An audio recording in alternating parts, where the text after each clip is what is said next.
Barka da warhaka mai sauraro, sannunmu da ƙara saduwa a cikin wannan tasha tamu mai albarka, inda a yau muke tafe muku da wannan babban rahoto haɗe da wannan faifan bidiyo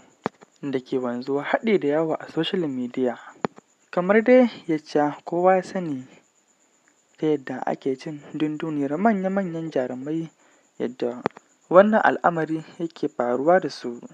cece-kuce a kansu yai ta ƙaruwa a social media da ma gari gabaki ɗaya. Domin haka ne yau muka binciko haɗe da zaƙulo gaskiyan wannan lamari, domin kuwa kowa ya tabbatar wa kansa a ƙarƙashin waɗannan bayanai da kuma gani na ji da ido. Mai sauraro ka biyo mu a sannu, kuma idan har kai baƙo ne a wannan tasha tamu mai albarka, don Allah ka dangwala mana subscribe haɗe da ƙararrawa domin kasancewa tare da mu a koda yaushe da zarar mun saki zafafan shirye-shiryenmu da kuma ingantattun labaranmu. Kamar dai yacce kowa ya sani, jaruma Hadiza Gabon shahararriyar jaruma ce da ke masana'antar Kannywood, inda kuma take cikin jerin manyan mata a masana'antar Kannywood ɗin, wanda al'umma da dama ba su san tarihin wannan jaruma ba, dangane da yacce mu'amalanta yake kasancewa da kowa a cikin masana'antar Kannywood ɗin, inda al'umma da dama suke mata shaida ta arziki a wannan masana'anta,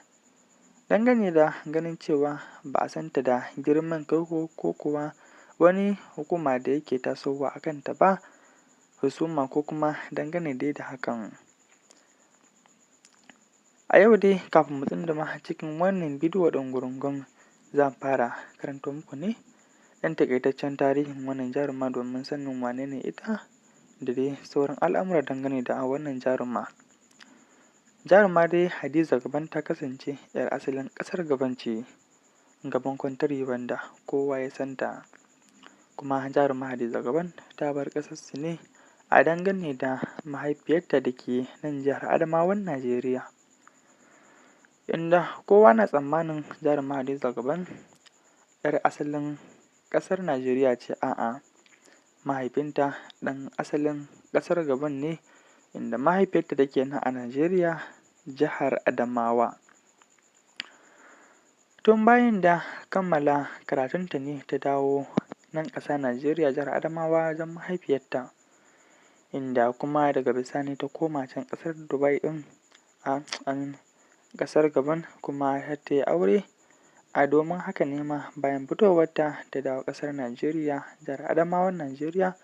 inda har ta yi join da masana'antar Kannywood, wato masana'antar shirya fina-finai ta Hausa ta Kannywood, inda kuma ubangidanta na farko a wannan masana'anta shi ne Ali Nuhu, wanda jininsu ya matuƙar haɗuwa da shi a wannan masana'anta. To duk dai ga mu nan tafe muku, amma mai sauraro kar dai a manta da subscribe and like a wannan bidiyo domin kasancewa tare da mu a koda yaushe da zarar mun saki zafafan shirye-shiryenmu da kuma ingantattun labaranmu. Lallai kuwa jaruma Hadiza Gabon ta taka rawar gani a wannan masana'anta ta Kannywood a tun bayan shigowanta wannan masana'anta a shekarar 2009, inda kuma mafi yawancin mutane sun fi saninta ne a shekarar 2011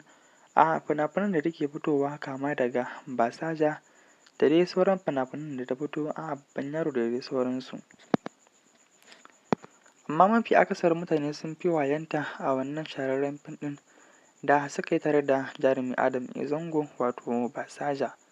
takun farko har ma zuwa takun ƙarshen. Mai sauraro ka dai biyo mu a sannu, muna rufe maka da wannan cikakkiyar rahoton nan ba da jimawa ba a wannan tasha tamu mai albarka.